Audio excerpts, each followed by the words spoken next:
그렇다면 현실적인 대안이 좀 필요하지 않을까라고 생각이 됩니다. 나머지 두 분께서는 이 현실적인 대안에 대한 부분들을 한번 말씀을 생각나시는 대로 편하게 얘기를 좀 해주시면 좋겠습니다. 제가 과거에 수업 시간에 지금 오늘 동일한 이 권징에 대한 문제를 이렇게 교수님이 제공을 하셨어요. 어떻게 생각하느냐. 근데 결론은 어떻게 나중에 흘러갔냐면 요즘처럼 전도하기 힘든데 그럼 제가 그다음 말씀 안 드려도 아시죠? 그렇게 해서 사실은 교수님이 그 얘기를 제공하셨을 때의 취지나 사실은 그렇게 함으로써 교회가 가져야 될 본질적인 것이 뭔가를 얘기하려고 했던 그 수업 분위기랑 달리 결론은 현실에 그냥 이렇게 묻혀버리고 말았던 것이 지금도 아쉬움으로 남아 있습니다. 혹이나 교인들이 전도하기도 힘든데 이렇게 생각할지라도, 교회가 그럴지라도, 교회가 진정하게 세상과 구별되는 것은 교회의 교회됨을 지키는 것이다, 이렇게 생각하고, 결론은 아픔이 있어요. 왜냐하면 순종한 분들도 있었는데요, 떠난 분들도 있었어요. 너무너무 아팠어요.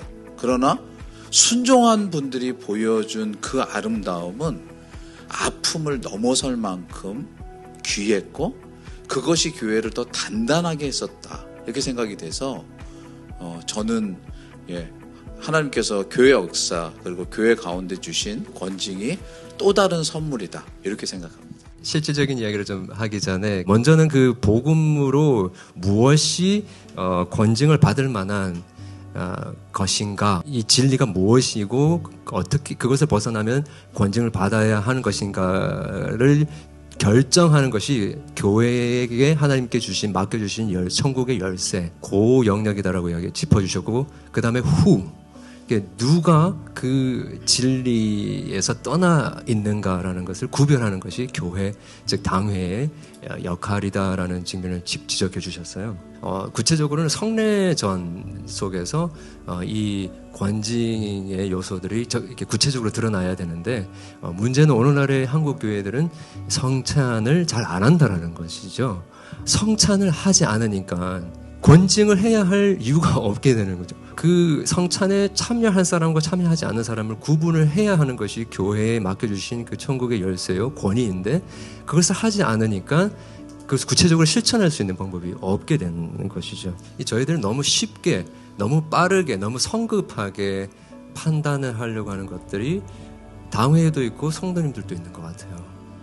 이제는 슬로우 처치가 될 필요가 있는 것 같아요. 그래서 어떤 문제가 있을 때 그것들을, 그 시간이 5년이 걸리든 10년이 걸리든 정말 그 한 영혼을 붙들면서 눈물로 기도하는 가운데 씨름하는 일들이 있어야 되지 않겠나, 그렇게 생각해 봅니다. 저도 그렇고 권징을 잘 모르고 성경 읽을 때 이제 살짝 나오는 단어잖아요. 그래서 뭐 저 같은 경우는 이제 권징을 생각할 때 저희 한 번도 경험해 본 적은 없었습니다.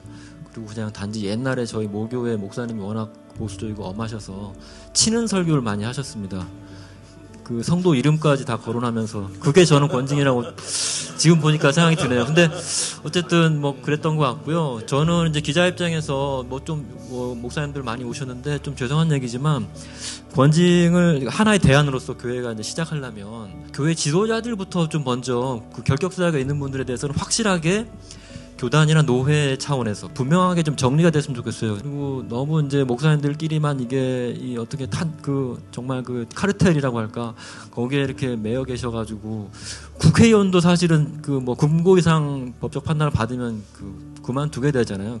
국회의원직 사직을 하는데 왜 목사님들은 제명만 있고 목회자 직에 대한 사직은 없는가 하는 아쉬움이 있거든요. 그래서 목사님이나 또는 장로님들에 대해서 교단이 명시하고 있는, 교단 헌법에 명시하고 있는 그 권징사항에 어긋나면 좀 제대로 된 그 시범 케이스라고 할까요? 그 확실한 법적인 결정들을 해주셨으면 굉장히 성도 입장에서는 지도자들도 저렇게 안 되는데 무슨 권징인가 하는 반론만 나올 수밖에 없는 것 같습니다. 그래서 시원한 결정들을 해주시면 좋을 것 같다는 생각을 합니다.